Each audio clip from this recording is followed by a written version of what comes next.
The weary traveler draws close to the end of the path.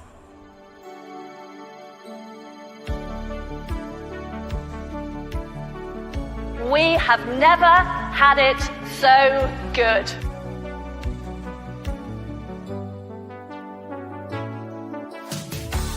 All of this just works. We are selling tea to China. You did not have to redeem this, ma'am! Out with them, forget about them. Your broadcast is very biased.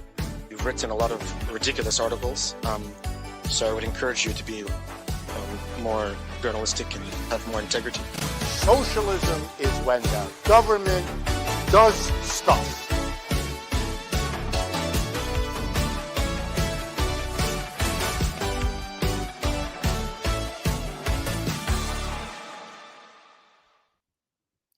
Hello everyone, and welcome back to another episode of the Longhouse. I am your weekly host, Walrus, aka the fourth horseman of the apocalypse, death or pestilence, or whatever you want to call it. I have sired a child who has been blessed by Father Nurgle himself, and have been cursed with forever having the sniffles. That is my life now. Well, that's what happens when you vaccinate your kids and don't give them unpasteurized milk. I mean, you should have known that by now. I hope you'd been red pilled enough by the content. It's a good old. We're demonetized now. Sorry, that was pretty stupid of me. I shouldn't have mentioned that. Yeah, you ruined it. Damn. Okay, can we just run this back? Can we start over? Maybe just restart the stream. Yeah, I forgot. Well, I'll pay you. I'll pay you the. I'll pay you the 100,000 you make per stream. Yeah. I'll just send you the bitcoins, so we're good. Yeah, thanks. No, it's the eternal kindergarten sniffles.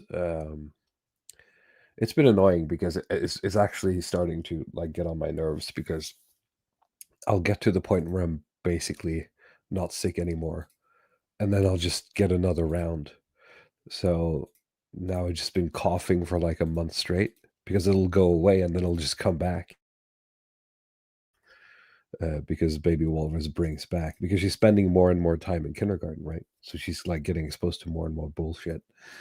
So hopefully it'll end soon. But some people are telling me, well, now it's winter time, which means now you're just going to get the worst diseases, not just the sniffles. So I have my potions and tonics and alchemical concoctions in front of me, so I'll be able to make it through the stream, no worries. But my voice might sound a bit off. Well, have you had stomach flu yet? No, and that's what I'm worried about. 2 months from now, it's going to be like stomach flu or something, right? Oh yeah. Consider yourself lucky. I did the stomach flu hat trick. I was very dehydrated at the end. I had to go to the emergency room. Well, that's not good, because I just didn't know what to do at that point. I was just so dehydrated. So I had electrolyte stuff. No, I didn't get anything. It basically said that it's going to pass when they allowed me to just lay in the bed for a couple of hours, and then that was it. But that sucks. It's just not very comfortable when you're in the middle of it. So you feel like it's just never going to end. I got a glass of Coke afterward, and it was the best tasting Coca-Cola I've ever had. It helps to be completely getting, a full fat Coke, as the British say, when you're deep down in some kind of sickness. It's good stuff. I understand why. Of course, there was some more cocaine or something before, but I understand why it was like a health tonic at some point. It certainly has the taste for it. But yeah, no, stomach flu sucks, but it's also more intense, and then you're sort of done. Whatever I have got going on now is just it just keeps going, and that's driving me insane. I'm not trying to sort of undercut your experience here, Luddic Path. We listen. And it's good. I think that if it's only your nose that's running, I think you should be It's a runny nose. Got, It's a runny nose, but it's a cough that's like persistent, and that's what's killing me. The cough, because it gives me headache over time, right?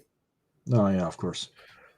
But yeah, it's enough of the gay banter, isn't that the enough of this gay banter? There are two old women talking about our health on the show. Exactly, yeah. For right-wing extremists.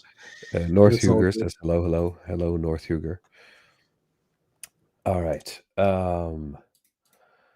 We have I called this episode a world tour because it's topics from all over the place in the world, but we are going to spin the wheel as always and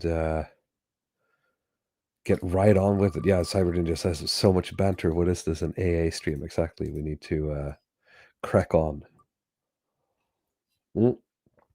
Oh, we actually got right into the UK League, which I've been looking forward to a lot ever since it was posted on Twitter.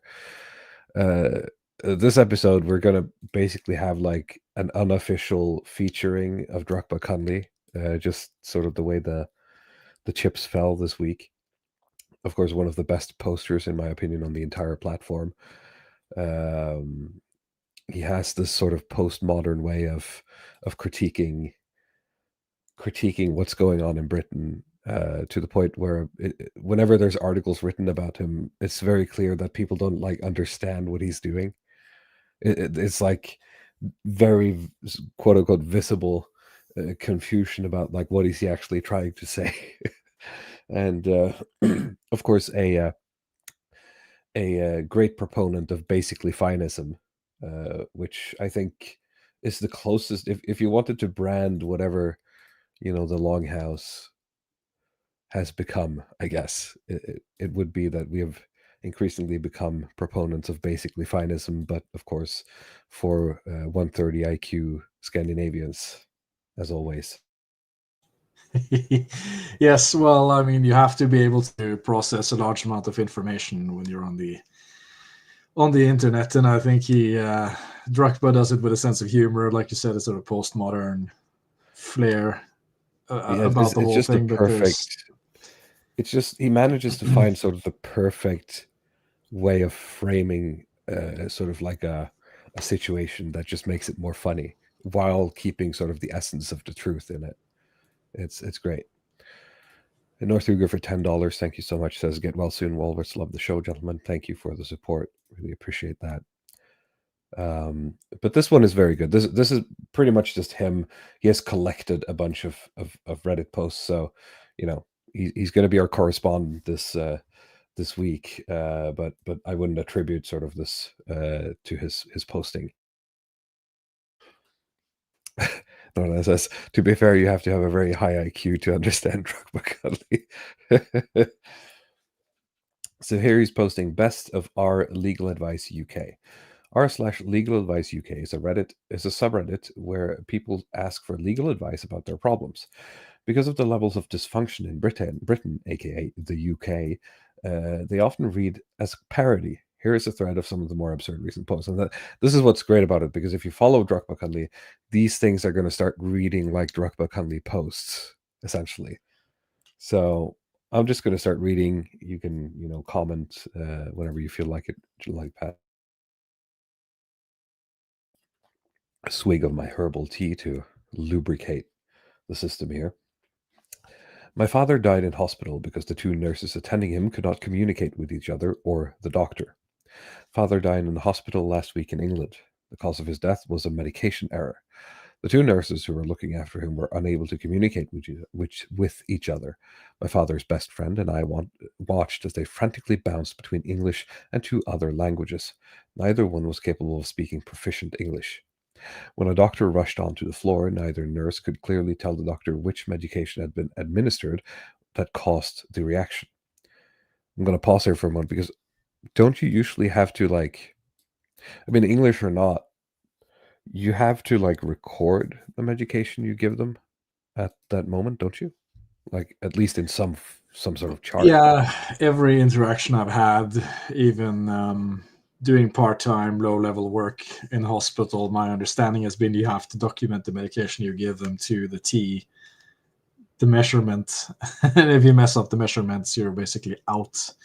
So this is like serious big boy stuff. But of course, but I don't know what the if you only knew how bad standard things is. really are, right? Yeah.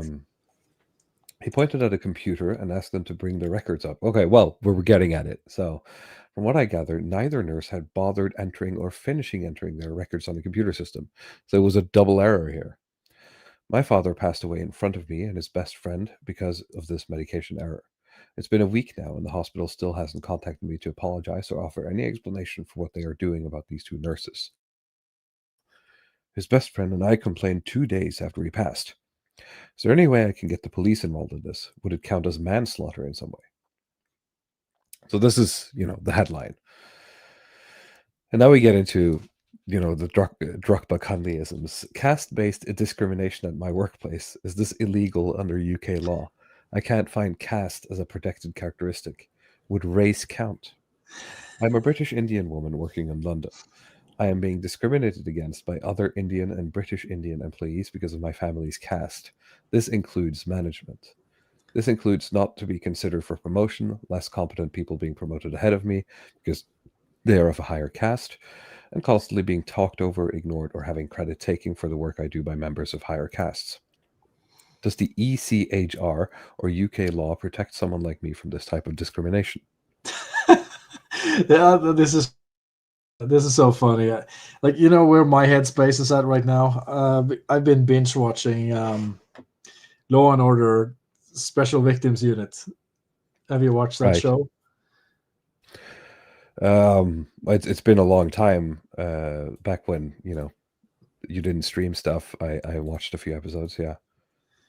Yeah, no, but it's I think the most famous reference is like the Christopher Maloney character. He has this where he's doing an interrogation. It's like, she was 17 years old, you sick fuck. She's 17 years old and 355 days, you sick fuck. That, but I mean, the premise of the show is that you have the elite New York, Manhattan police that are dealing with these specific abuse cases, like child abuse and stuff like that. But the first post with the nurses who can't speak each other's languages, and then the dad dies because it sounds like a Law and Order SVU episode, to be honest. Right. Because a lot of them have these weird twists where it's like, oh, you thought it was some type of murder or something, but it's like, no, it's actually immigration was the problem.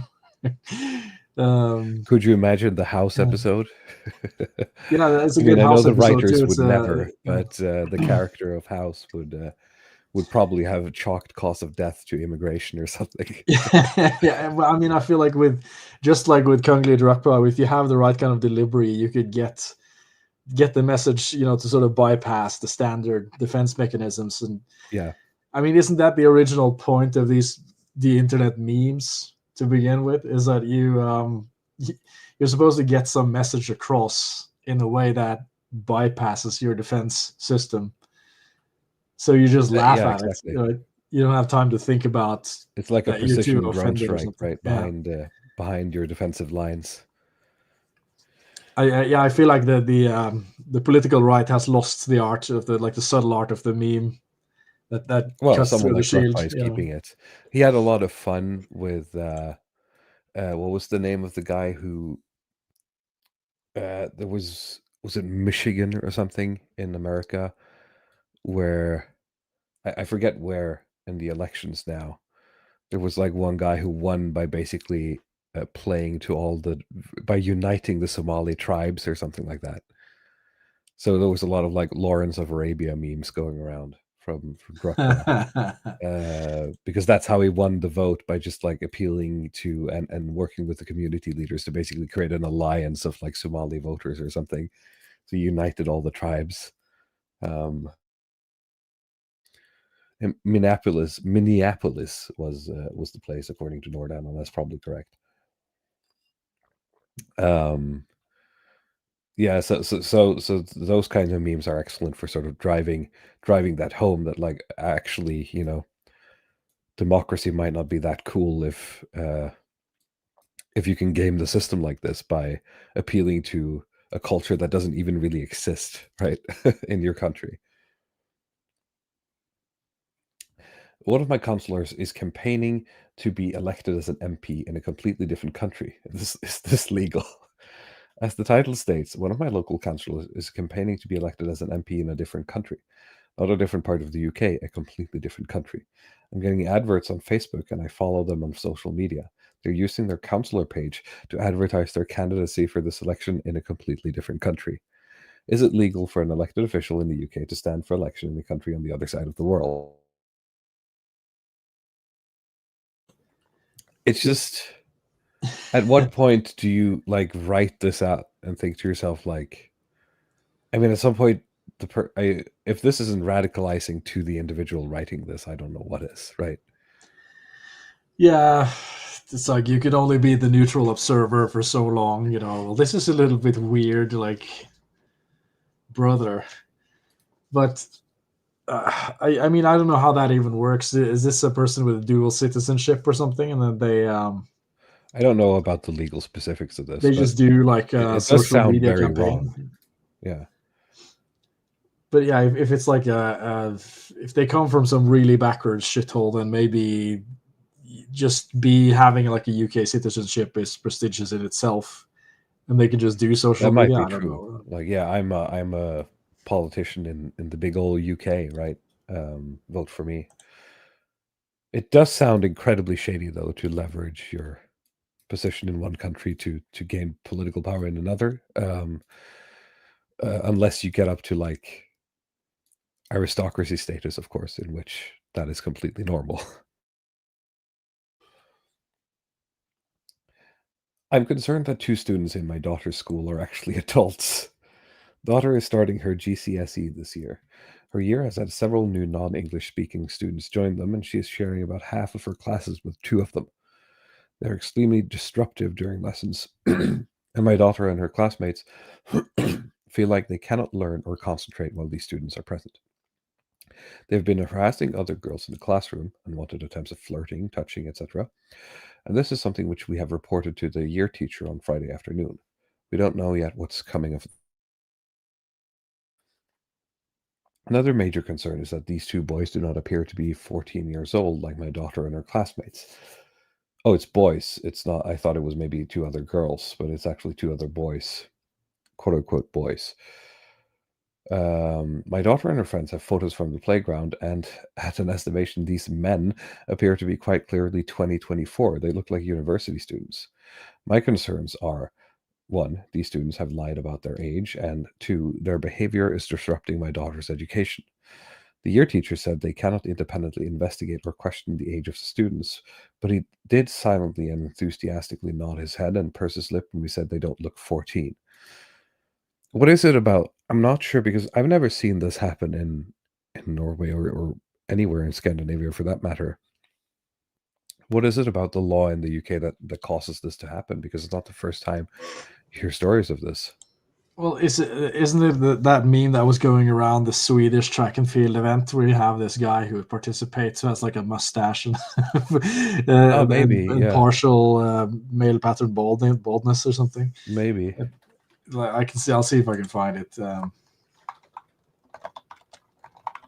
Yeah, you'll have to look it up, because it's hard for me to find that on Google real quick.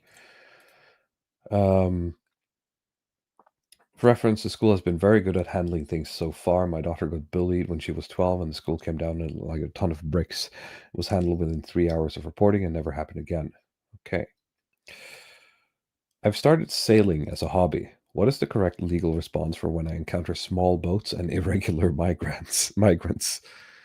I've taken an early retirement and started sailing as a hobby. Been doing it for about 2 months now, and during that time I've encountered 2 small boats within talking distance and 3 more that were too far away to talk to. My boat has a capacity of 10 people. It could maybe hold 16 at a push.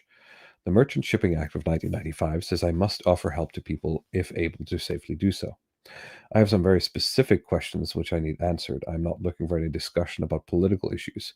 Please just answer the questions. I've tried using AI, but they give contradictory answers. If I see a small boat of irregular migrants which is in trouble, I am obligated to help them. Is this correct? If there are more people on the boat than my boat can accommodate, am I legally obligated to help as many as I can? What happens if a boat notices my boat and begins sabotaging or rocking their own safe boat to try to secure a lift from me? This has happened on one occasion. I sped away. The one time I did assist a small dinghy of 4 which was sinking, I initially tried to bring the migrants back to closer shores from where they had come from. This would have been French territory. I was intimidated and threatened into going to the UK. If I do rescue migrants again in the future, will I get in trouble for bringing them to UK shores? I mean, yeah, with the Starmer police, you might just get shot now, apparently, if you bring migrants to the UK, except if you are actually a trafficker, then you won't. Can I use my past experience of being threatened as a justification for rejecting to assist any future obligations I have under the Merchant Shipping Act? Now, so this is like peak. This is sort of what I envision Drukpa is thinking about when he decided to sort of do the whole UK aesthetics project, if you could call it that, is that this specific sort of convolution of legalisms and the actual situation in front of you, and having a culture where people help each other out, etc., clashing in such like a beautiful kaleidoscopic mess, right? Where it's like, what do you even do at this point? What are we doing here? Moment. Yeah, what are we even doing here, right? Merchant Ship Act. Yeah, I wouldn't pay. I mean, there's something so British and polite about this this post here. I guess that's part of the whole concoction. That you don't want to be too crass about the whole thing, but at the same time, I don't want the refugees like flooding my boat or have a Captain Phillips moment. Yeah, or something like it's that. just like, it's okay to say you don't want the migrants to take over your boat, dude. It's fine, right? Yeah, you didn't get into sailing for this. I mean, I imagine so. By the way, I found that photo from the Swedish track and field I'll bring events. it up on the screen. Again, I don't know a 12-year-old refugee that won a children's track and field competition in Sweden. Yeah, I don't know the context. 10 years ago. Right. I mean, a lot of times when you see these things that are viral and being pushed around, it's like there's some misleading context to it. But at least the image itself is just really funny.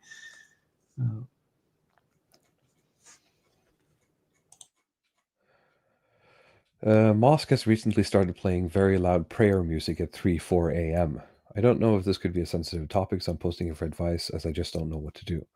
I purchased a home directly opposite an Islamic house of worship a couple of years ago, and up to this point we've had absolutely no problems, aside from it being a bit difficult finding somewhere to park now and then. A few weeks ago, my partner and I started waking up in the middle of the night to very loud pre-recorded singing coming from the mosque.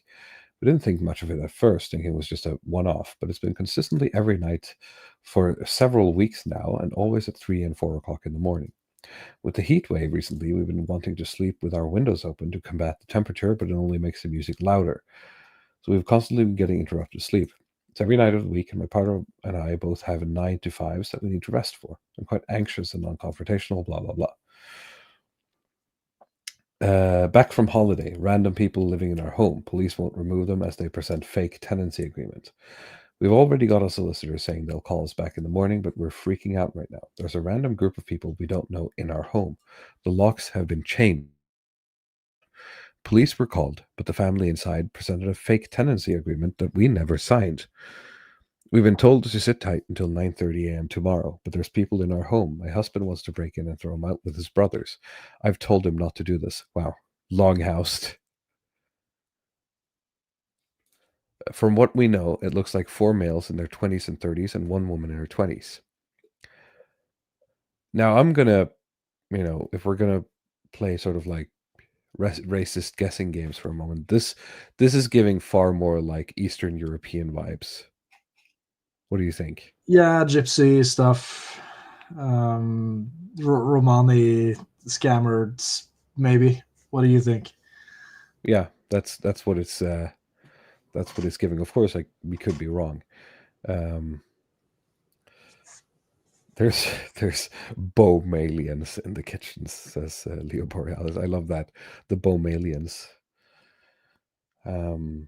Yes, I'd like to hear like how that one ended up. It would be fun to find a thread because I'd like to see the resolution to this. Yeah, to this one. Calling a police and reporting robbery isn't working. They know what's going on at this property and aren't intervening. Why? Very strange. Just because they don't speak English, I don't get it. Well, yeah. Typically, if there's some kind of they have. I mean, I know that there are property scammers who've done this kind of like fake lease agreement thing before, and if they've been there, if like they have the locks to your home, and they're in your home and they have like a paper, then I assume they're gonna have to have that sorted out to figure out if it's fake or not. That would actually take a lot more time. So it's not a great situation to be in. But yeah, I wish I could find that thread or find that article about the guys who were doing these kind of advanced tenant scams. They were doing stuff like this where you just break into essentially or just find ways to get into lockboxes of bigger houses and make a fake lease agreement and then just stay in them until they're evicted, and the eviction process could take months. So you essentially just rent for free in various places. Men with machetes and blades are constantly fighting in and around my street. How long does a police investigation actually take? We've been reporting these fights since March 2025. Our area has unexpectedly become a hotspot for violence between what I can only assume are rival gangs. Men dressed up in dark clothes, often covered, screaming at each other and swinging large blades. I've had my car damaged twice as they throw each other into them. My car insurance premium has more than doubled because of this. We've reported it to the police and we've been told they're investigating. We've called 999 every single time it happens, but they just keep fighting along the length of our street. We're not talking short knives here. They're like the length of your forearm. Can't even let me kids play outside in the evening because that's when they're fighting most often. We're talking at least 2 or 3 times per month, groups of 3 to 5 men. This has been going on since March. How much longer should I expect to wait before the police just set up some kind of sting operation and arrest them all? That was the father died. I've been invited to a police interview over comments I made while having an operation in a hospital. Do I need a solicitor? I was getting a flexible sigmoidoscopy. What the hell is that? Flexible sigmoidoscopy. It's a procedure to examine the lower part of the large intestine and rectum using a thin, flexible tube with a camera on the end. Okay. So he's getting a camera up his butt, as we say, in layman's term. During the preparation stage, I was really nervous, and when I'm nervous, I tend to make a lot of jokes. It's a habit when I'm terrified. My first joke was, "It's been a while since my wife's done this to me." Classic. Second joke was, "I hope you enjoy the view. I usually charge for these showings." Very good. I'm sure the people working at the camera up your butt segment of the hospital never hear this, right? Stop me if you've heard this one before. These 2 jokes resulted in a complaint from a member of the medical team. Did they think like he was harassing them? 4 people total, one of which complained, who were performing the operation on me. Police visited my house this afternoon and have asked me to make contact with the station to arrange a suitable time for an interview. I haven't been told I'm being charged with anything. This is also very strange. I know this happens at times in Norway as well, but it seems to happen a lot more in England and in a much more sinister way. In Norway, it's much more naive, where it's like, we don't want to make a big deal out of this, so let's just have a talk, right? But what the police in England seems to do very often is this weird, like, trying to social pressure you into, you said something unpopular on Twitter, so we're going to have a chat with you. And again, I think it's born out of the same, like, let's not make a big deal out of this, but it comes off as a lot more sinister the way Yeah, and I also think there's, like, when people are floating these arrest statistics in the UK about like social media arrests, usually this is what they mean, right? Yeah, they don't actually mean that you're being you're being put in a cell or something, but you're being called into the police station to have a chat. And I'm not sure exactly how this works, the same as you, but this is the same type of thing, I think, where it's like, okay, you're not being charged with anything, but we have to have a talk about this, or you're not being charged with anything, whatever. but you can't leave. So computer says no. Husband is serving time in prison. He's being pressured to convert his religion. I don't know what to do. My husband is currently in prison. Total time will be 4 years. We're hoping for 2 with good behavior. He's only been in for 2 months so far, and he's been targeted by a group trying to force him to convert his religion. He told me that he has a prison guard appointed to him that he's supposed to be able to talk to about issues, but when he brought up the pressure to convert his religion with his guard, the group of men somehow found out the next day. Whoops. He has been beaten up twice and required stitches. What can I do? Is this something a lawyer can fix? Can we get him moved to another prison? Yeah, that sucks. I'm not in a position to give advice on what to do when you're in prison, but I guess, couldn't you find another having watched gang, a lot I of prison guess? movies, you have to join one gang or another, right? Yep. Don't be a loner, I guess, is the right advice here. So you can start doing the 5 prayers, or you can paint a swastika on your forehead or something, right? Pakistani husband is marrying a second wife abroad against my wishes. Hi everyone, just looking for some legal advice if you can help me. I live in England, UK. My husband of 30 plus years and 7 kids together had left to Pakistan to visit his mother a few months ago. I've now received news that he's marrying a second wife to take care of his mother when he returns to the UK. His mother is not sick nor disabled. She can walk, feed, and clothe herself, but he has lied to me and said she needs a carer to look after she's severely sick. I've been told of trusted relatives that she's completely healthy, and it's all ruse so he can marry a younger wife when he's nearly 50 years old. He's a disgusting and vile human being. He knows I have told him no, and I wish to separate with him completely when he returns in a few weeks. I don't want him to be allowed in my house with the children, but he does own half the house. How can I stop him from entering the home? He has betrayed me in the worst way possible, and he has abused me physically, mentally, financially, and emotionally as long as we've been married. Jesus, and you stayed. Didn't you say... Okay, you just said you've been together for 30 years. I almost feel I can now finally get rid of him from my life. I need some legal advice, blah, blah, blah. I mean, of course, part of this is probably him wanting to have access to a younger wife.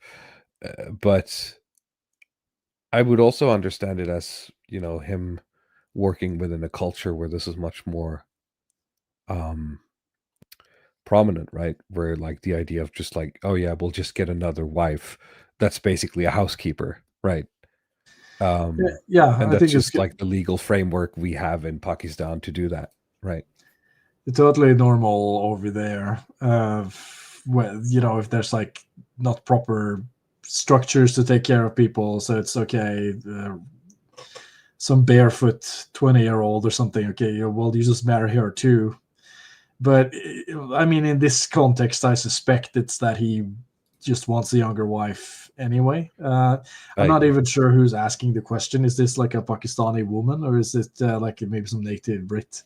I don't know. Who married the Pakistani? I would and then, think like, that if this was a native English woman, she wouldn't have put up with 30 years, potentially, of physical, mental, and financial abuse, right? Yeah, it's difficult to parse, but I guess that's part of the interesting. That's what's so interesting about these posts. Yeah. My son is isolated at school as he's the only native English speaker in his class. Other children prefer to speak with their friends in their native languages. Is it legal for my wife and I to homeschool him instead? I'm not even sure if we need to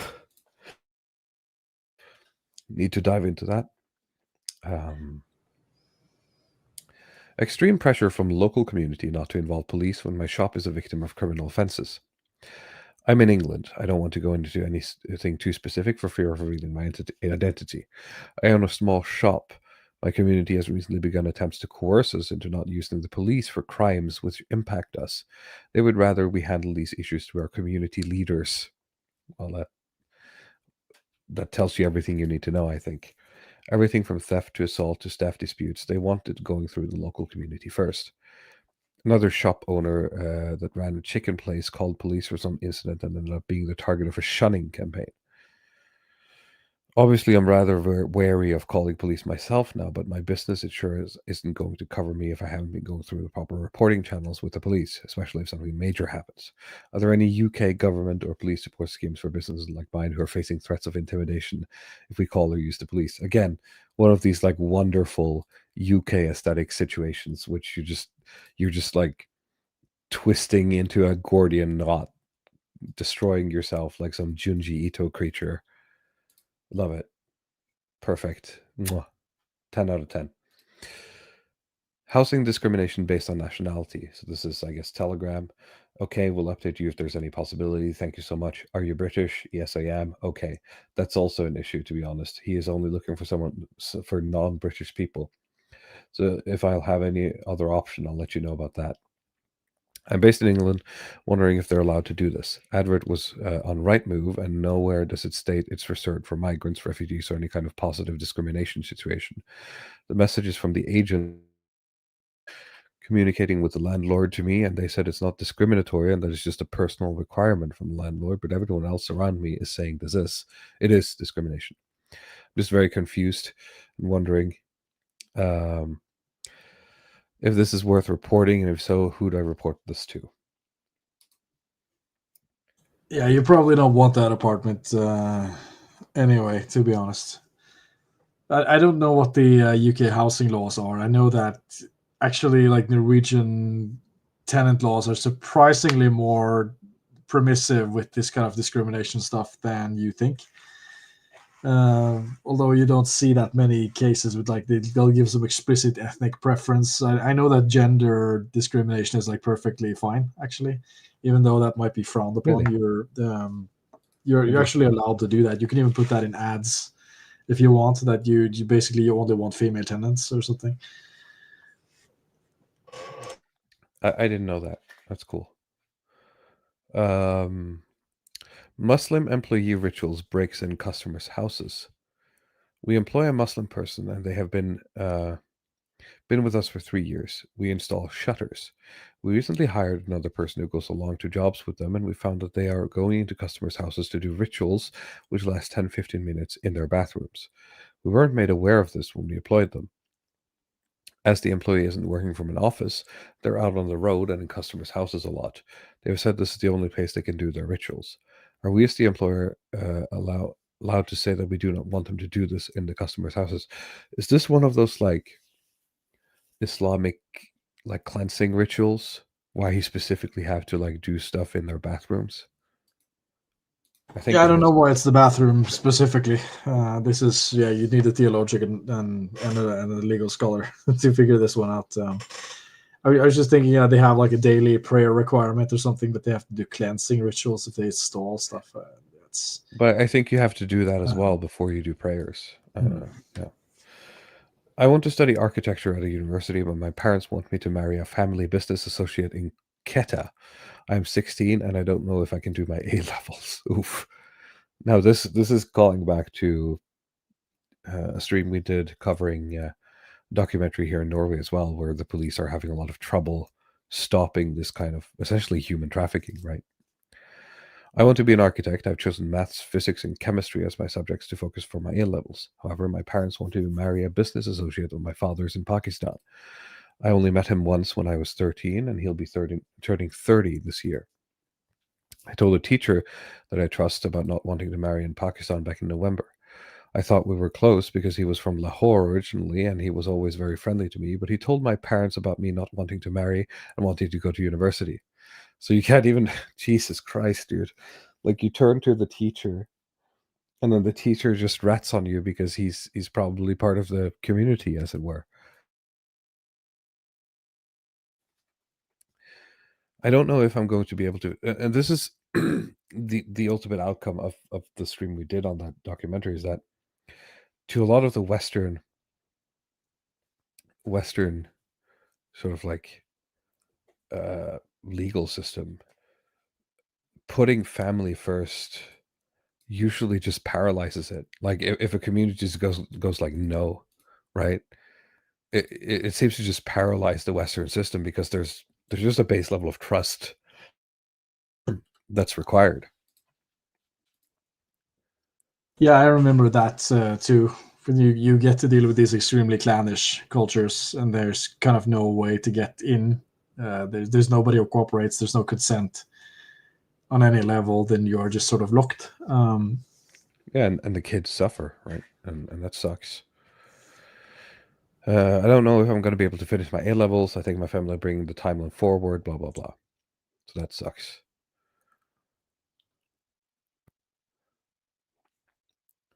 I've been invited to an interview to explain some posts I made on social media dating back to 2015. What do I need to do in advance of this meeting? I'm not going to read that one. It's good old UK stuff. I won in county fast track of £13,000. I warned the judge that the man who stole from me would flee to Pakistan. The judge let him pay $200 per month, and then he fled to Pakistan. I'm sorry for my English. I'm from Hong Kong, and I work here in engineering. I have a flatmate from Pakistan. We shared a flat in London. He stole £7,000 of oolong tea and family valuables from me, worth £6,000. The police told me it was a civil matter and I must go to court. I go to county court and I win with the evidence. Judge says he can pay me £200 per month for 6 years to recover the money and fees. However, I tell the judge that he's planning to flee London and go to Pakistan. I have evidence. The man lies to the judge and says he doesn't go to Pakistan ever, but he always goes. After the court proceedings are finished, he flees to Pakistan. I get no money for 2 months now. Can I complain to the judge? I warned the judge this is exactly what would happen, but he didn't believe me. Very sad. No money. Yeah, I mean that's always the problem with these civil suits. If they just fuck off to another country, then yeah, good luck. Good luck with that. I mean, that's what I told my mother when she was talking about suing Ukrainian tenants for wrecking one of her rentals. That they would likely just f off to Ukraine if it gets too bad. They don't have that much money, but that's a different matter. So let's see what the wheel has in store for us. Let's see what the wheel has in store.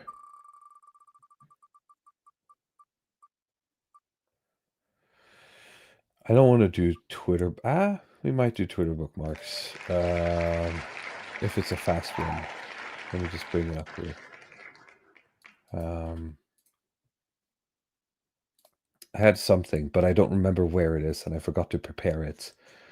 So that kind of sucks. I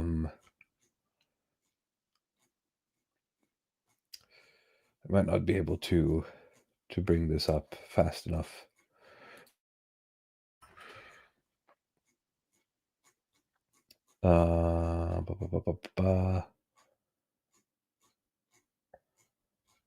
Nope, I don't think I'll be able to figure this out fast enough. It's too far down my bookmarks. You have a lot of bookmarks, I assume. I do have a lot of bookmarks because I want a lot of stuff for the stream. But what I didn't have time to do this week is go through and prune my bookmarks in preparation for the stream. So instead, you'll get something funny, which is this post about how no culture is safe from nerds in Japan.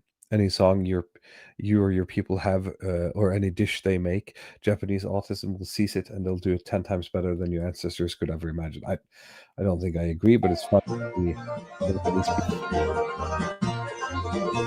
see She walks through the corn down to the river. I guess you're a goody for one.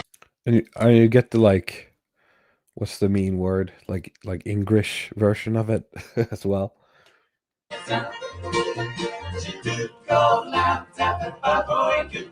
If you only knew how good things could really be, or something like that.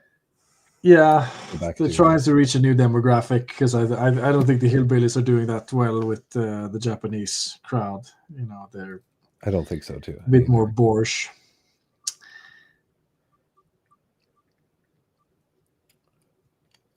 All right, this is a bit of an interesting one.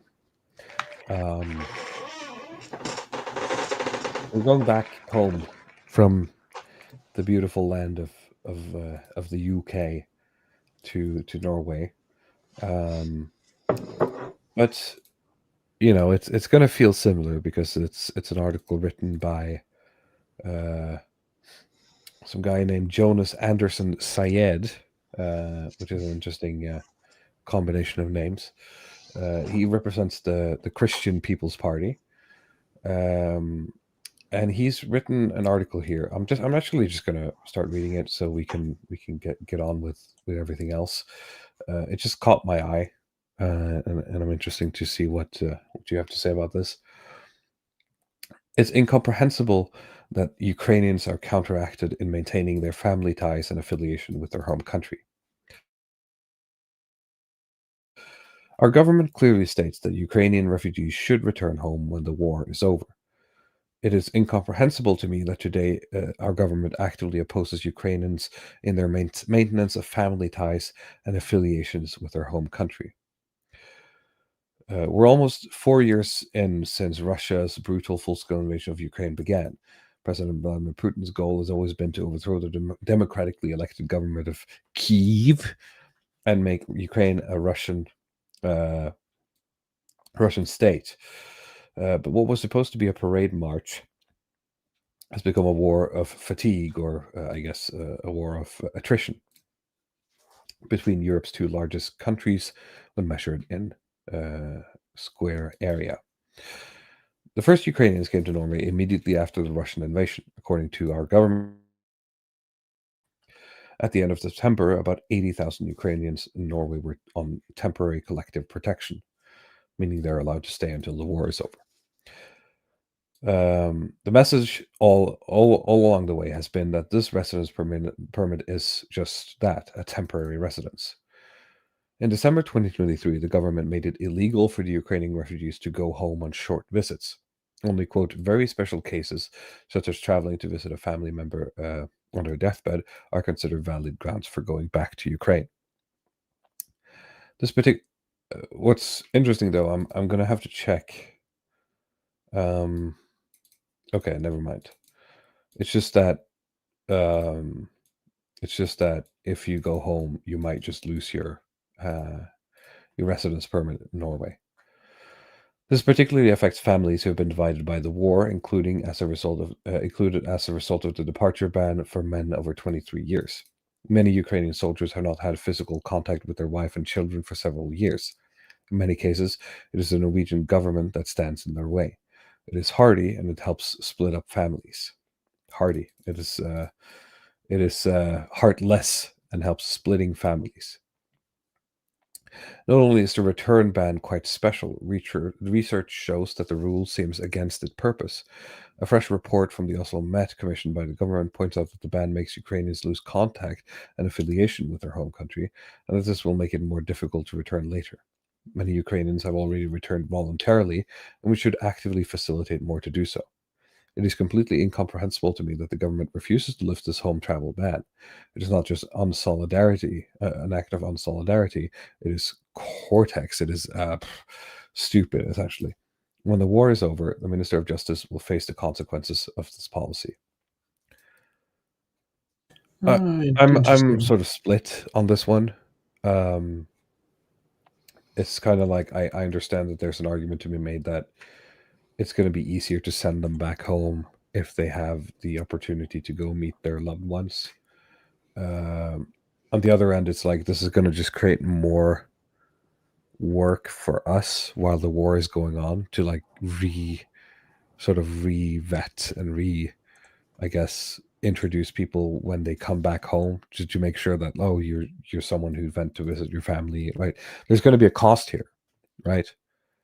And this is what I find sort of like difficult about the Christian People's Party. It's like they're sort of the family, and like, have kids and pro-family, all that stuff. That's their thing. But every time they come out with some sort of policy proposal, they come out with a policy proposal that's like disproportionately going to affect immigrants more positively than it would ethnic Norwegians, in my opinion. Yeah, I don't think they have any particular ethno-nationalistic preference, especially not the guy in not the guy pictured. But yeah, I always found this a little peculiar because I have seen instances of refugees that go back to their home countries, and like the initial kind of gut reaction you have to that is like, what's the point? Like, why are you here in the first place? What's even the point if you're going to go on vacation to that country that's if you can't live there, right? But I didn't think about the angle that if they don't have some contact with that country, it's going to be harder to move them back there, right? So this is a little bit more complicated than I first assumed. Even if it is, I think the cost, like, even if it makes it more difficult, I think the cost for us to facilitate that on the back end is still going to be cheaper, right? If we have to spend a bit more money to make sure that all the Ukrainians are getting back home in a proper manner, then that's a cost I'm willing to pay.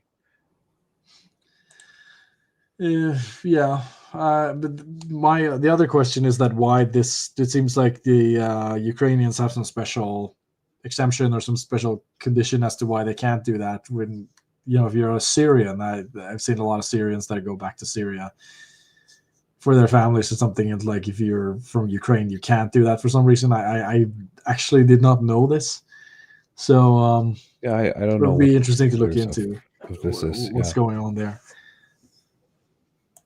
I mean, it is. Hang on a moment. Because it's this like temporary collective protection thing, which is, I don't know what that means, like in terms of legals, because I would have to read like 100-page legal document, right, from the government here. But it's literally like a special directive issued by the Department of Immigration that says, well, for a while now, the Ukrainians are going to be exempt from a lot of stuff, with the condition that they have to go back.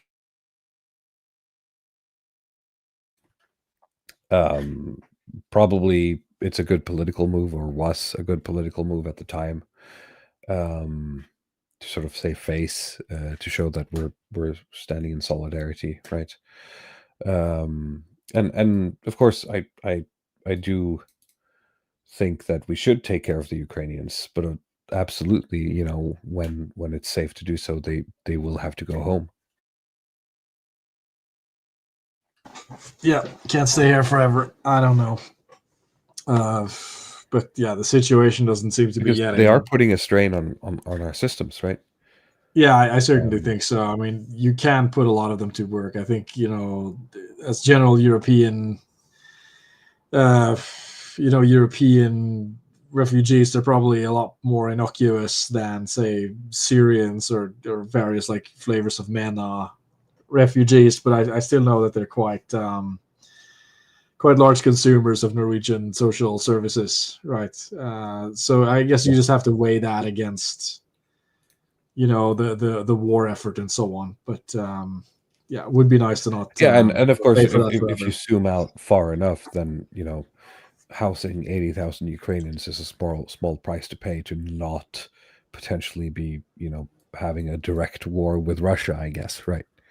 that's the. I guess that's the proper calculation. Like anything we can do to basically keep the proxy war in the East going is actually, geopolitically in the favor of Norway, right? Yeah, especially in our case, it's actually in our favor. It's like the ironically enough, that is like the most cynical. It's very cynical, and I don't like that thought, but there is something to be said about they're just gonna the meat grinder is gonna meat grind, and as long as they're meat grinding Russians, then it's good for us, right? Well, yeah, for various reasons, right? I mean, you could look at it just idealistically and say that okay, you're helping them. You sort of believe in some remnant of the liberal world order, or the right of smaller countries to have a degree of sovereignty, or a European alliance or something like that in a more idealistic sense. Or you can just be a cynic and just say that you can look at the oil revenues that Norway is getting from the rest of Europe, given the sanctions that are put on Russia and some of these other suppliers, right? And I mean, all of these actually are horrible, but they are real, right? It's like the geopolitical point that you made, that to support Ukraine. They can do the fighting, and we're not doing the fighting. We're getting all these oil revenues from it, and that is just sort of a geopolitical advantage for a country like ours. But this sort of what is considered like the more right-wing fringe populist view is just almost just kind of incoherent. But I think I've said enough on that in the past. So sure. Yeah, no, I'm not really for either the just surrender Ukraine kind of stance that a lot of people have. I don't think that's the right move either. And someone says that's horrible. Well, again, this is not our actual opinion. I'm just saying that there are geopolitical realities that people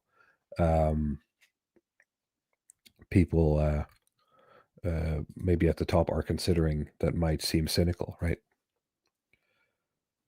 I don't know what else you're going to do with it, but consider these things. Like you're not going to get a better outcome by just drop the whole thing or whatever. It's still going to exist, right? Yeah. Do you actually think that once war in Ukraine ends, Russia will fight Europe? I think that the harder it is for Russia to capture Ukraine eventually, the less chance they will do anything else, right?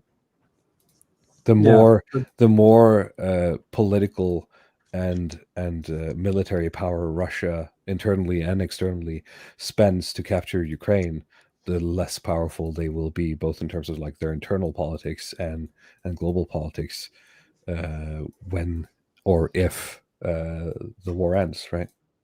Yeah, that seems almost axiomatically correct. Yeah.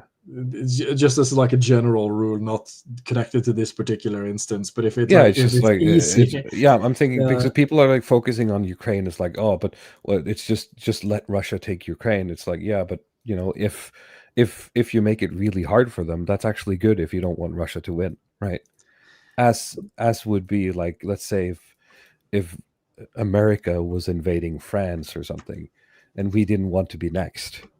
Regardless of whether or not we would actually be next, the best outcome for us would be that America spent as much resources as possible, right? It's basically like Vietnam, essentially. Yeah. If you can make America lose the battle at home, right, you might actually have a shot. Yeah, and the easier it is for them to take Ukraine, then they can just use Ukrainians to keep pushing the front lines further into Europe. I mean, it's so much of essentially Russian expansion just works that way. It's like you capture one area, you integrate that, and you just use that to keep pushing further out. So, but yeah, this is just. But I do want Russia to win. Well, then we have a fundamental disagreement, Cyber Ninja. I don't think I want Russia to win. I kind of like what we have going on here in Norway. I think it's pretty good, and I don't want anyone else to fuck with that,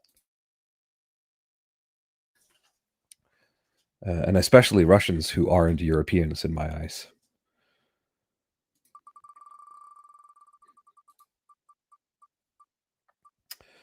Are we getting King of Slop? No, we're getting Somalia girlies.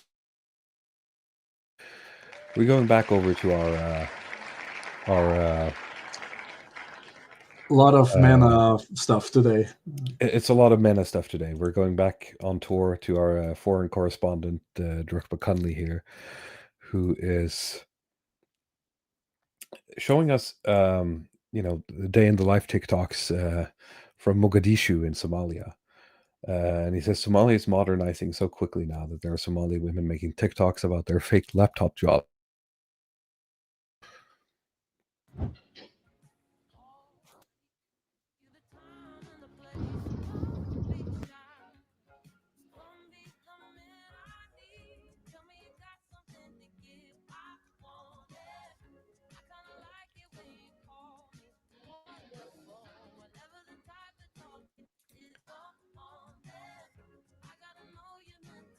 Now, this is a short one, and it's low on detail, but what really caught my eye, there are a couple of things, but first of all, I love this. This is, like, perfect, because you have this woman on her way to, like, she's working for, like, Google or something, right? In this, like, modern office building in the distance. There's a woman in a burqa, old, dilapidated walls, dirty streets. She's in, like, the most rickety, like, tuk-tuk or whatever. Probably ordered off of not Uber, but something that they've built in Somalia, because that's like a big up and coming thing, right? Where a lot of African stuff is building This their is own apps, when right? Norwegian teenagers do their kind of post junior high graduation stuff, Yeah, and they yeah. use their bus. They save up money for a bus to use for a month. Afterwards, they have to sell it, and it ends up in Mogadishu for transport. And I'm sure, like, you take a wrong left turn here, you're in a war zone or something. I'm being a bit facetious, but you probably have to make sure you don't take the wrong back alley, right? And then there's this, like, it's probably true. beautiful. I'm not going to say modern, because it's this, like, Mena sort of interior design thing where it's like 50-50, but it's this very much like modern Western aesthetic to everything. Notably, she does not have a MacBook. She has, like, some more off-brand stuff. It's an Omnibook X Flip. What is that? An Omnibook X Flip. I thought maybe it was a Chromebook, but it's an HP something. Which is also, all of these, like, mid-tier computers are huge in Africa, because a lot of Africa is sort of, or pockets of Africa are modernizing, but they're sort of skipping steps.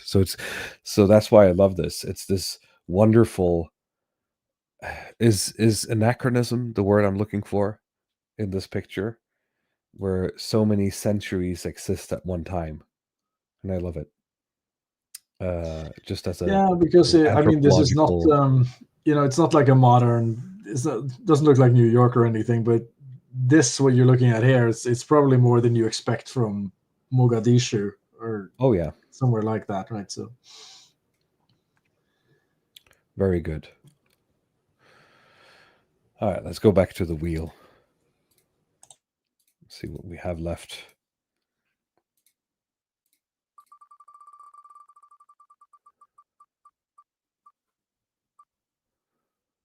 The King of Slop. We're just hitting all the rock pass at this point, but it's good to get it over with. I am very sad I don't have the full article, because it's from the Times, and I don't want to subscribe to the Times just to read this. There's an excerpt. King of Slop, how an anti-immigrant AI content made one Sri Lankan influencer rich. Made money from anti-migrant Facebook pages aimed at Brits. Now he's sharing his formula. Geeth Suryapura runs an academy teaching students how to set up content pages aimed at old people, quote, because they are the ones who don't like immigrants. Then he takes the revenue made from the pages. That's it. Suryapura has an academy where he recommends his students to target the UK because audiences are obsessed with topics like immigration, which he calls a quote-unquote strong trigger for engagement. His pages have names like Proper British Pride, Together for Britain, and It's Real British Here. Quote, the UK is an important... Oh, in a YouTube video, Suryapura recommends that his students target the UK because audiences are highly engaged, which is a strong trigger. The UK is an important audience, he says. They don't really like people from our countries living there. Not just Sri Lankans, but even more so Indians. To be fair, and to this guy's credit, the broad strokes I've heard and read and experienced is that Sri Lankans are of a higher grade than a lot of other Indian immigration. This guy is smart, right? If nothing else. He's a bit of a grifter, obviously, but he's been able to exploit this, and that takes a certain level of intelligence, right? The Facebook. Well, yeah, you have to also consider that even if you think like the median person from Sri Lanka, or the median like MENA brown person is stupid, there's just a lot of them, like just sure huge numbers, looking like the hundreds, 500s of millions of people, and you're going to find smart people, regardless of how dumb like the median Sri Lankan is or whatever. Like there will be savvy entrepreneurial people who will be able to take advantage of an open internet and these kind of like underserved markets, like the gammon boomers or whatever. So Suryapura will set up a Facebook post so you can air your grievances about immigration in the UK. But the Facebook pages have names such as Proper British Pride, Together for Britain, and It's Real British Here. They are highly critical of the London mayor and Sir Keir Starmer and have AI-generated images and videos of fake mass protests calling for them to resign. One post suggests that Muslims are not offended by rape, beheadings, and suicide bombings. A video claimed Starmer had resigned, and an AI-generated clip depicted him kissing the Labour Party donor Lord Ali. It also repeated debunked claims about counter-protesters being arrested at the Unite the Kingdom rally. This is from a Facebook user called Heart of British. We love the UK. Press the follow button. From the rolling hills of the countryside to the historic streets of London, from the sound of Big Ben to the warmth of the local pub. And then just a bunch of hashtags. This is... I love this. I love how like surface it is, but how effective it is, apparently. To just like do full on what they call it, like biscuit tin nationalism, and at least on Facebook they'll just lap it up. It's probably more useful than Andrew Tate's Hustler University. Check out this guy. Yeah, he does look quite sophisticated, at least for nicely groomed. He does. He can afford a gold chain, new mobile. Yeah, this is paid for by your nan's rage, right? Yes, your rage, his agenda. It's like your anger, his gold chain. Your anger, his gold chain. AA is right about the right. Yeah, exactly. I mean, we've been saying that for years, right? And especially you, Lollipad, have been. No exaggeration. I actually think I was to be earlier than that with some of these points. I mean, a lot of it's being mainstream now. I guess AA is more like a sort of taste maker. I don't know what you want to call it. Like if he says it, then it's allowed, right? Envy or anything, right? No, I mean just as an observation. But if he's saying it, then it's like it's canon, right? It's just official. Yeah. He did put out some videos this. I think it was this week or last week about why he considers himself like center left or whatever. But I've said it before that it's just sort of the progression. And I mean I was talking about this in 2024. With the before Trump was even in office, how I feel like it's just become this kind of gravitational pull downward for intelligence on the online right, where I couldn't tell the difference between cat turd and Bronze Age pervert or Moldberg or something. It's just merging into this one like this soup of low IQ nonsense where if you want to make thoughtful content that is nuanced and is able to like juggle multiple layers of reality, trying to talk about issues in a smart way, there's just no room on what's forming as like this right-wing coalition anymore. So I don't know. I mean, I have tried to articulate it in various ways, but I feel like it's just the way it is now. It is sort of just conspiracy culture and outrage culture that is kind of the right, in a sense that there's very little actual content. And this has been a trend that's been going on for, a long time. But I feel like it's sort of reached a tipping point where it's just going like Mach 10 in that direction, and anything else that's trying to be thoughtful or smart, it's just going to be peeled off to just have like this.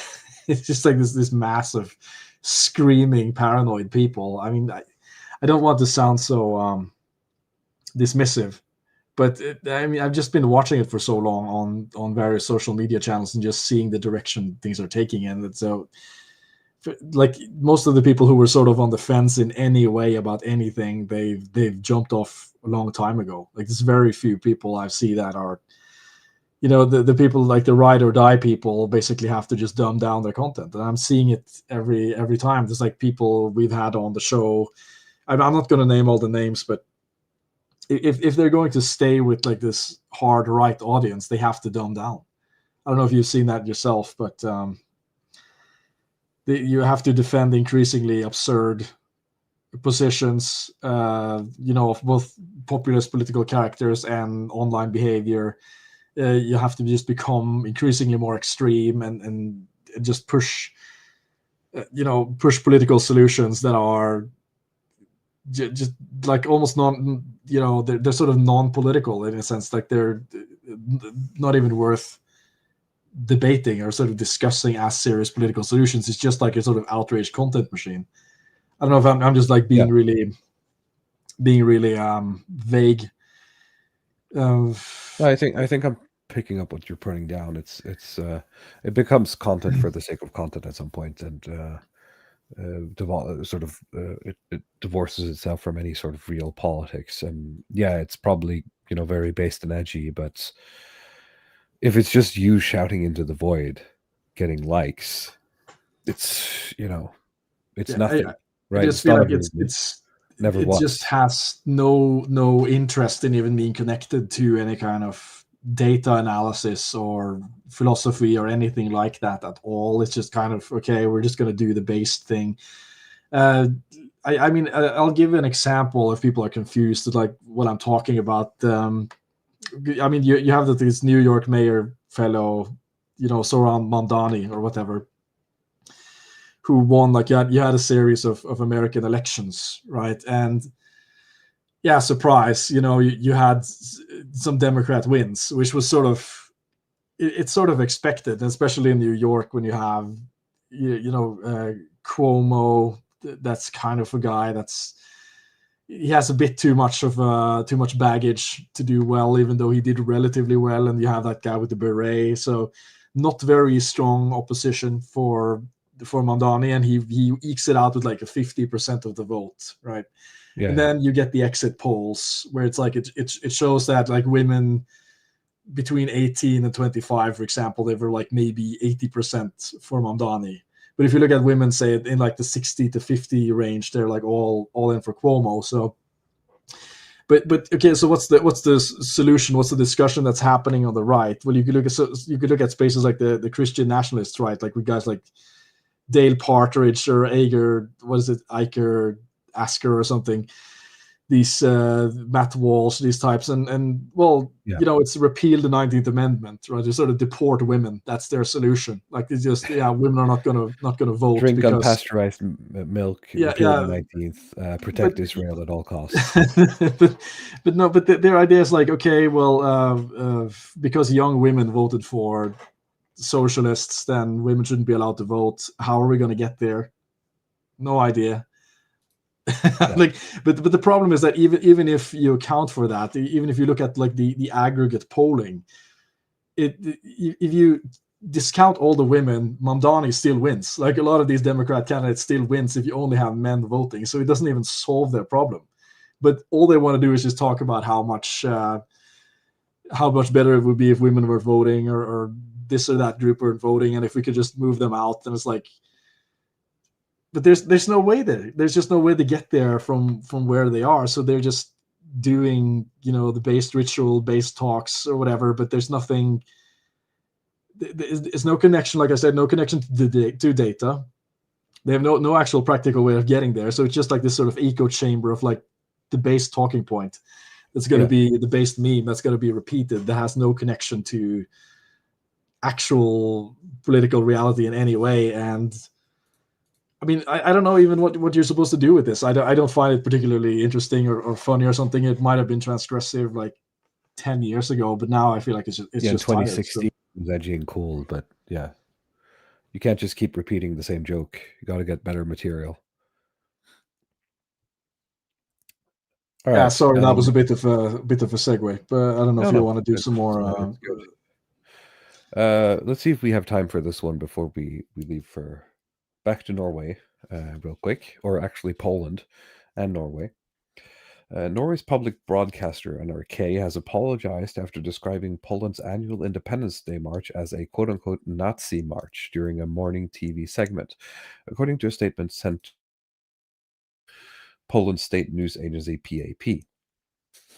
PAP said the label appeared in text shown together with video footage during a Wednesday morning political program.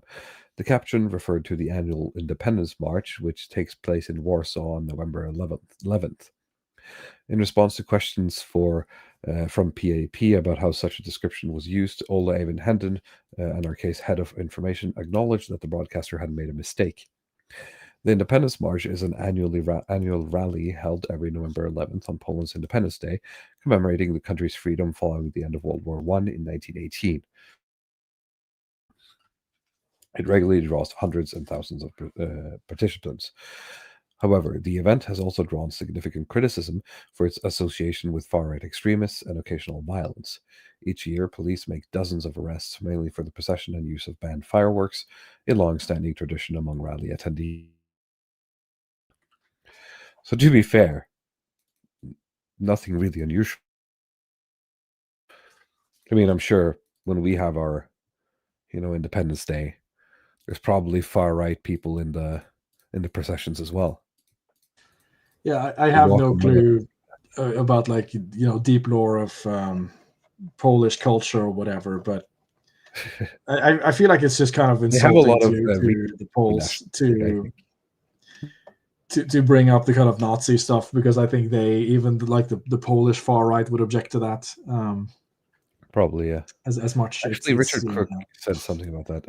Let's see here. If Russia invaded Poland, that would literally start World War III. It's weird how Poland is such a pivotal country. Here it is. The Polish national anthem is literally everybody keeps attacking us, but we're still here. So, however, the event has also drawn significant criticism for its. In his written reply provided to PAP, he said, quote, "The term that was used is not NRK's assessment of what this march was. Both of our nations were under Nazi occupation. It is not difficult to understand that feelings of such an expression evokes. The term Nazi marches was unjustified, and NRK apologizes for its use." According to PAP, the Polish embassy in Oslo requested that NRK corrected the wording. PAP noted that NRK admitted the mistake in a statement sent on Friday evening. Broadcaster informed the agency that the description had been incorrect and should not have been included in the program. So, I have here an opinion piece from someone named Patricia Furley, which I guess is a poll, I assume. NRK's mention of Poland's Independence March reveals a serious lack of understanding of the historical weight of the word. This is something we all must learn from. It's kind of like, I'm not sure if it's the same thing. I don't know World War II history of Poland that well, other than, it wasn't invaded. I'm not sure if they had any sort of like far right movement akin to what the Finnish people had, right? No, I think I mean from Germany's perspective, they were sort of primed to ethnically cleanse Poland. That was part of the plan. Fair enough. Yeah. I don't think you had that many Polish Nazi I don't think so sympathizers, either. but of course I could be wrong. Blah blah blah blah. Reviewing a National Liberation Day as a quote-unquote Nazi march reveals a lack of understanding of what occupation involves, how totalitarian ideologies work, and what freedom struggle actually costs. Such word use distorts Europe's collective memory of the brutality of Nazism and offends the people who paid an extremely high price in the fight against that precisely that ideology that they are alleged to celebrate. So, are we getting to like? Is the argument she's making is that we're all sort of like calling each other Nazi these days? So by doing that, we're desensitizing, Gen Alpha or Gen C or whatever, because they're now listening to like Nick Fuentes, and is that where she's getting with this? I'm thinking the other N word. No, I mean I feel like this is also a sort of tired talking point where it's like, everybody's been called a Nazi, but I mean in this case, it's literally happening, right? It seems to. I mean, you'd like to think that it's a sort of an accidental slip, but it does say something about like the biases of the people who are. It seems to be there has to have been some too. sort of intern at some point who made the judgment call to call this a Nazi march, right? Yeah, I mean, there is also something to it that is good. Using the N word over and over is going to desensitize. I mean, we're already there, right? I don't think that's exaggeration at all. There's been something. It's just. No, I think just in our lifetimes, it's changed drastically, right? To the flow of time, but there is also a kind of like lack of seriousness in the way that this is being dealt with, not just by the younger people who are more irreverent towards that part of history, but also, I mean, the people who are supposed to report news, who would just be using terms like this willy nilly. So yeah, I'd see any. I mean, yeah, the stigma seems to be breaking down in the US and certain other places that it seems to have done so already, right? You're seeing that with the glorification of the Republican Party. I don't know what other ways it could go, to be honest. But I think many European countries are kind of not there yet, where we're having like these kind of groyperish movements are going to be mainstream. I don't know what you think, but I don't see that happening. It's not going to be in the next 10 years, at least. I mean, I think in terms of like the play of American politics currently, that's the thing we've discussed before, that it's what AA calls the I guess the powers that be or whatever, right? I mean the incumbent power in America is obviously pro-Israel. The problem is that the incumbent power being pro-Israel is really bad at marketing this. Like they actually really suck at marketing this. And so if you have someone like Nick Fuentes who can just sit on the sideline and point out everything, eventually it's going to fall. Now, is that going to build an alternative? I don't think so, right? Are you going to be able to build an alternative ideology out of, marrying Tucker Carlson and Nick Fuentes user bases? No, I don't think so, right? In that sense, I guess you have more luck with didn't he have Tucker Carlson had like Anna Kasparian on or something? Yeah, I guess there are just a lot. My take on this is that there's just a lot of these media figures who senses that there's a shift. There's, and it has to happen at some point. I mean, I was watching. Sometimes you get like Piers Morgan uncensored in your feed, and you have to watch a little bit of that, right? And he brought on guys to talk about this as well, like the kind of inclusion of Nick Fuentes into more of these conservative spaces. And he had Bill O'Reilly on, right? As sort of like the anti Nick Fuentes guy, and to sort of make the case for like the American Zionism stuff. But the guy is like a crypt keeper, right?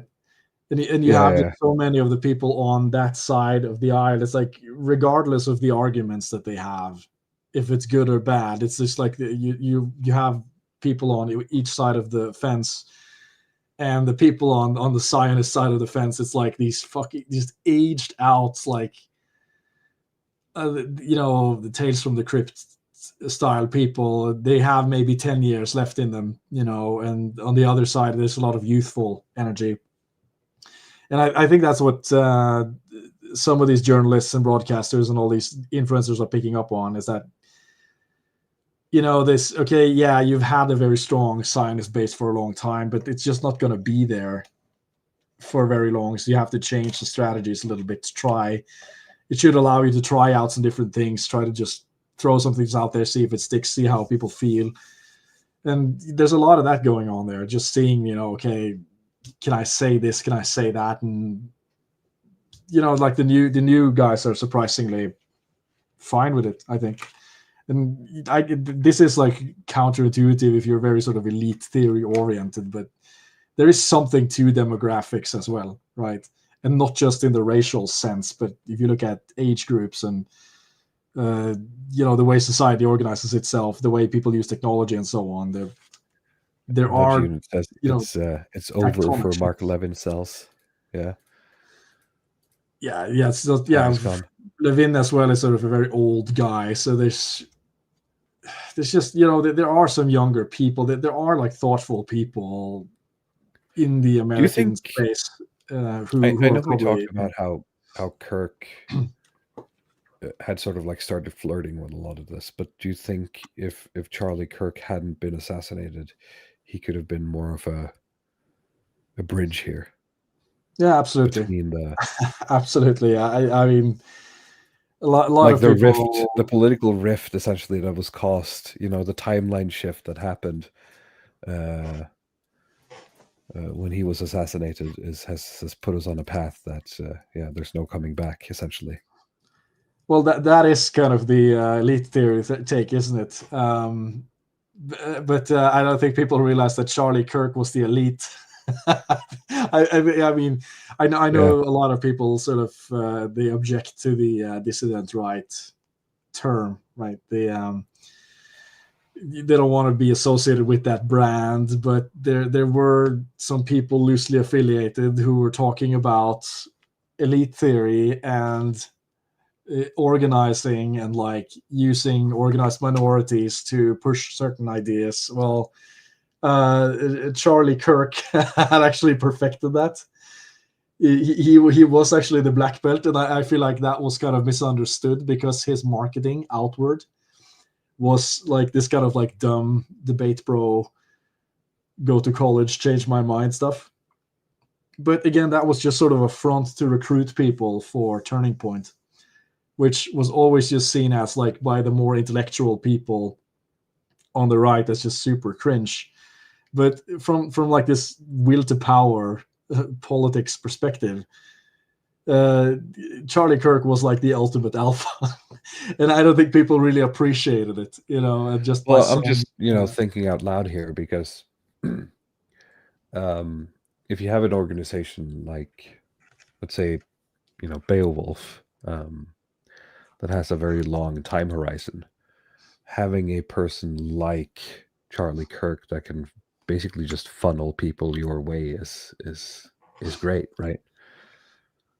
But that's everything you want. You see, here's the kicker, where I think sort of something like Beowulf is a little bit different, and where I see like Turning Point succeeding, where Beowulf might not, is that Beowulf is trying to appeal more to intellectual people, which I'm saying that if you go back to the rant that I had 10 minutes ago, as in like this is a mistake. If you're aiming for people on the right, trying to aim for like the intellectual, thoughtful, nuanced stuff is a mistake. This is just a tactical blunder. and I'm just saying this as an observation. I'm not trying to chastise people, but that's I think that's why Charlie our show Kirk sucks understood. now, right? Because we went nuance pilled 3 years ago or something, right? Nobody wants on the right wants any kind of nuance. They want the kind of like dunk, super polarized stuff that Charlie Kirk was doing at the end of his career. This is like the peak of what right-wing organization looks like. Is this kind of like, what life begins at conception, change my mind, talk shit to OnlyFans women. This was the peak strategy, and he had like almost like $1 billion organization with donors that had, it's basically just turned into the enforcement arm, like the sort of MAGA youth essentially. He became sort of the inheritor of. He would have been the inheritor of the entire MAGA project if he had still been alive, and you wouldn't have understood it until we were there. But you could sort of see it with what's happening now, and that the whole thing is just breaking apart because he's not there, and because that, not just that the right is anti-intellectual, but it's so dependent on single people. Like this is what you call the bus factor, right? In software development, if you have one old guy who just knows how 80% of the systems work, and he wrote 80% of the source code, and nobody else understands it. And if that guy gets a heart attack or is hit by a bus, then you're up shit creek. Shut down your operations, right? Essentially, yeah. And that's kind of how I feel like a lot of organization is on the right as well, not because of deep knowledge of systems, but it's a certain skill sets and a bit in the way that the organizations work. That if you lose these kind of like critical, charismatic organizers, then it's really hard to replace. Where I feel like people who are liberals and people on the left are much more institutionally minded, so they don't have that exact same problem, even though they also benefit or lose by missing out on these superstars. Yeah, because that's the kind of like the issue. Going back a little bit to what you said about like, what are you going to do about it, right? If you want to repeal the 19th, right? Is that a lot of right-wing thought, sort of the canon as it exists, I guess, is to a certain degree, it's it says Pareto. It is aristocratic. It is focused on the quality of individual people, but that kind of only works when the system is already in place. And until the system, sort of the aristocracy, as it were, or the monarchy or whatever, right, is in place, all that theory isn't really serving you. And that's what kind of sucks. And I guess I just reinvented Ride the Tiger in 30 seconds. So there you go. Yeah, no, there's not going to be any sort of quick solutions. I mean, if you've been in the spaces long enough, most of what's been served up is like you go on podcasts and the format is like, well, we have a guest on who has a conspiracy theory, right? And that's exciting. Yeah, he specialized in a specific one. Right? Yeah, specialized in one specific conspiracy theory. It's like, and you thought, well, you're coming in here all blue-pilled and happy, but I'm going to tell you exactly who runs the show. And next week, we're going to have on somebody else who's going to give a contradictory view. But you can only keep doing that for so long. Like, I mean, at some point, you're going to have to actually think about concrete strategies and policies and ways to affect things that go beyond just getting a kick out of the latest conspiracy. And that's what sort of like leads me back to, it's like, okay, I have all this philosophical theory. I feel like, I'm not saying I understand everything, but I understand enough to say that, okay, we're not there now. We might not ever get there. But until then, when Drukpa Conley describes basically fineism for a country like mine, that's great, right? We have no reason to not do the things that we've been doing. Yeah, if things work, there's no reason to try to break them because you think it's funny or something. Etc. Things aren't working as much, and of course, there's going to need to be some changes. but it's very easy to extrapolate, your Twitter feed into reality when that's not the case. So, yeah. Okay, we're about 1.5 hours in, so I think we should end the stream unless you have anything else you want to talk about. No, it was a good talk. So I guess thanks to the people. Yeah, for we tuning actually in. kind of came full circle. All right, so thank you everyone for watching. Thank you for listening. We'll be back hopefully next week as always, and hopefully I'll be maybe Father Nurgle's blessing will have released its hold on me, and I'll be able to talk more than I did today. So until then, have a great rest of your day if you're in the US. Have a great evening if you're in the EU, and a great weekend. Bye-bye.